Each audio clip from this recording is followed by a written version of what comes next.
जैकबाबाद से people's party के मुंतखब सेनेटर मोहम्मद असलम अबड़ो इस्लामाबाद पहुंच गए।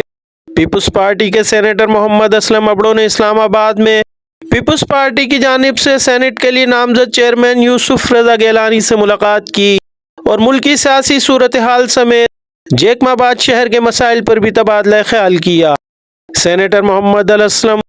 सेनेटर मोहम्मद असलम अबड़ो ने सैयद यूसुफ रजा गिलानी को पीपुल्स पार्टी की जानिब से चेयरमैन सेनेट नामजद होने पर मुबारकबाद भी पेश की। सेनेटर मोहम्मद असलम अबड़ो ने इतवार को भी इस्लामाबाद में मसरूफ दिन गुजारा।